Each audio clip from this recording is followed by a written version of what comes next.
नमस्कार, मैं हूं अंकुर और आप देख रहे हैं सत्यहिंदी.com। एक नजर डालते हैं अब तक की सुर्खियों पर। पश्चिम बंगाल में सीबीआई द्वारा 2 मंत्री समेत 4 टीएमसी नेताओं की गिरफ्तारी को लेकर टीएमसी ने कोर्ट जाने का विचार बना लिया है। टीएमसी के सांसद कल्याण बनर्जी ने कहा है कि पार्टी नेताओं की गिरफ्तारी के खिलाफ हम कोर्ट जाएंगे। पश्चिम बंगाल के नारद घूस कांड में सीबीआई ने टीएमसी के 3 नेताओं समेत 4 लोगों को गिरफ्तार कर लिया है। इनमें से 2 मंत्री फिरहाद हकीम और सुब्रत मुखर्जी के अलावा कोलकाता के पूर्व मेयर शोभन चैटर्जी और टीएमसी विधायक मदन मंत्री भी शामिल हैं। राज्यपाल जगदीप धनखड़ ने हाल ही में सीबीआई को इन नेताओं के खिलाफ चार्जशीट दायर करने की अनुमति दे दी थी। टीएमसी नेताओं की गिरफ्तारी के बाद मुख्यमंत्री ममता बनर्जी खुद सीबीआई दफ्तर पहुंच गईं और अफसरों को चुनौती देते हुए कहा कि वे उन्हें भी गिरफ्तार करें। नेताओं की गिरफ्तारी को अवैध बताते हुए ममता बनर्जी ने कहा कि अगर उन्हें उनके मंत्रियों के साथ गिरफ्तार नहीं किया गया तो वह सीबीआई कार्यालय से नहीं हटेंगी। कोलकाता के निजाम पैलेस स्थित केंद्रीय जांच ब्यूरो के दफ्तर पर सोमवार दोपहर तृणमूल कांग्रेस समर्थकों और केंद्रीय सुरक्षा बलों के बीच झड़पें हुई। तृणमूल कांग्रेस के कार्यकर्ताओं ने सीबीआई कार्यालय के बाहर प्रदर्शन किया, पथराव किया और उसके अधिकारियों से धक्का मुक्की भी की। सुरक्षा बल के लोगों ने उत्तेजित भीड़ को नियंत्रित करने के लिए उस पर लाठीचार्ज भी किया।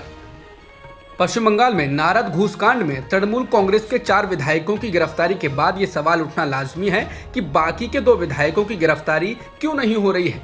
सीबीआई ने सोमवार को जिन्हें गिरफ्तार किया वे सब तृणमूल कांग्रेस के विधायक हैं, जिनमें 2 राज्य सरकार में कैबिनेट मंत्री हैं। लेकिन इसी कांड में बीजेपी के 2 विधायकों शुभेंदु अधिकारी और मुकुल रॉय से सीबीआई ने पूछताछ क्यों नहीं की, उन्हें गिरफ्तार क्यों नहीं किया गया। बता दें कि 2016 में मैथ्यू सैमुअल नामक पत्रकार ने एक स्टिंग ऑपरेशन किया था। इसमें वह खुद को इम्पैक्स कंसल्टेंसी सर्विसेज का प्रमुख बताते हुए कहते हैं कि पश्चिम बंगाल में निवेश करना चाहते हैं। इस सिलसिले में वह 7 सांसदों, 4 विधायकों और एक रिटायर्ड पुलिस अधिकारी से मदद मांगते हैं। इसके बदले वे सबको 3 लाख रुपए या इससे थोड़ा ज्यादा रकम बतौर घूस देते हैं। ये सब कुछ कैमरे के सामने होता है। बाद में इसे बांग्ला टीवी चैनलों पर ऑपरेशन नारद के नाम से चलाया गया।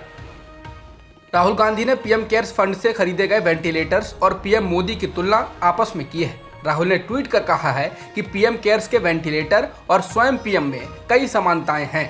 दोनों का हद से ज्यादा झूठा प्रचार, दोनों ही अपना काम करने में फेल, जरूरत के समय दोनों को ढूंढना मुश्किल। आज दिल्ली हाई कोर्ट में कोरोना संकट के दौरान दवाइयों और मेडिकल उपकरणों की जमाखोरी को लेकर सुनवाई हुई। इस दौरान हाई कोर्ट ने कहा कि दवाई को जमा करने का काम राजनेताओं का नहीं है, वे दवाओं की जमाखोरी नहीं कर सकते हैं। इस दौरान कोर्ट ने पुलिस की काफी अस्पष्ट और ढीली जांच पड़ताल के लिए खिंचाई की। कोर्ट ने कहा कि आपको आरोपों की ठीक ढंग से जांच करनी पड़ेगी। अगर कोई राजनीतिक नेता किसी दवा को मुफ्त में देने का विज्ञापन कर रहा है तो वह कहां से ला रहा है, क्योंकि आपूर्ति में कमी की खबरें आ रही हैं। क्या उसके पास जमाखोरी और बांटने का लाइसेंस है? आप इसके बारे में इतने सुस्त कैसे हो सकते हैं? भारत में आज कोरोना मरीजों के लिए पहली दवा जारी कर दी गई है। रक्षा मंत्री राजनाथ सिंह और स्वास्थ्य मंत्री डॉक्टर हर्षवर्धन ने 2DG नाम की इस दवा को रिलीज किया है। इस दवा को DRDO ने बनाया है और इसको DGCI से इमरजेंसी इस्तेमाल के लिए मंजूरी मिल चुकी है। इस दवा के बारे में कहा जा रहा है कि इसको लेने से मरीज जल्दी ठीक हो सकते हैं और कोरोना मरीजों की ऑक्सीजन पर निर्भरता कम होगी।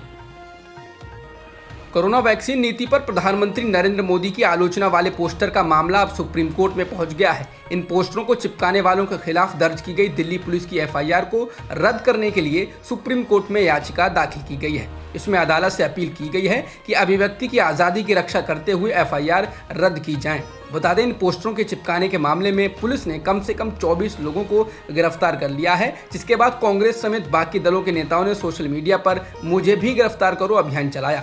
मालूम हो, जो पोस्टर चिपकाए गए हैं उन पर लिखा था, मोदी जी हमारे बच्चों की वैक्सीन विदेश क्यों भेज दिया। उत्तर प्रदेश के बलिया से बीजेपी विधायक सुरेंद्र सिंह के द्वारा गोमूत्र का प्रचार करने के बाद भोपाल की बीजेपी सांसद प्रज्ञा ठाकुर भी इसके पक्ष में उतर आई हैं। प्रज्ञा ठाकुर ने भोपाल में आयोजित एक कार्यक्रम में कहा, देसी गाय का पालन करिए। देसी गाय का गोमूत्र अर्क अगर हम लेते हैं तो उससे हमारे फेफड़ों का इन्फेक्शन दूर होता है। मैं बहुत तकलीफ में हूँ, लेकिन मैं हर दिन गोमूत्र अर्क लेती हूँ और इसीलिए मुझे अभी कोरोना के लिए कोई औषधि नहीं लेनी पड़ी है। ना ही मैं कोरोना ग्रस्त हूँ और ना ही ईश्वर मुझे करेगा, क्योंकि मैं उस औषधि का उपयोग कर रही हूँ।